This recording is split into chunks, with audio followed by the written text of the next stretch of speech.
સમગ્ર વિશ્વ શાકાહારી બની રહ્યું છે એટલે આપણી ખેતીના દિવસો રાબેતા મુજબ રહેશે. પ્રોટીન માટે વિદેશમાં લોકો માંસ ખાય છે. આ માટેનો પ્રોટીન વ્યવસાય માટે પશુપાલન, મરઘા પાલન, ટર્કી પાલન કરે છે. તેને મારવા પડે છે.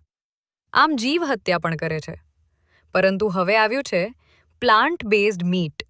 શું છે આ પ્લાન્ટ બેઝડ મીટ? કેવો છે આ શાકાહારી માંસનો સ્વસ્વાદ? પ્લાન્ટ બેઝડ મીટ એવા ઉત્પાદનો છે જે દેખાવમાં, સ્વાદમાં અને રાંધવાની પદ્ધતિમાં અદ્દલ પ્રાણી માંસ જેવા જ હોય છે. પરંતુ તે સંપૂર્ણપણે વનસ્પતિના સ્ત્રોતમાંથી બનાવવામાં આવે છે. તેનો મુખ્ય હેતુ પર્યાવરણને નુકસાન પહોંચાડ્યા વગર પ્રોટીન પૂરો પાડવાનો છે.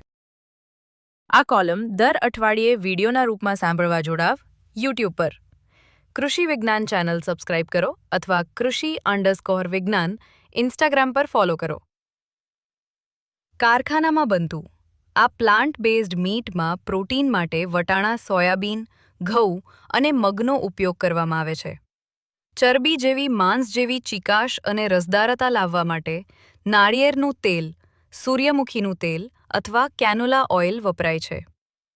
રંગ અને સ્વાદના તે બીટનો રસલાલ રંગ આપે છે. હીમ નામનું મોલેક્યુલ, જે સોયાબીનના મૂળમાંથી લેવામાં આવે છે, માંસ જેવી લોખંડી સ્વાદ આપે છે. તેને એક્સ્ટ્રુઝન ટેકનોલોજી દ્વારા એવો આકાર આપવામાં આવે છે.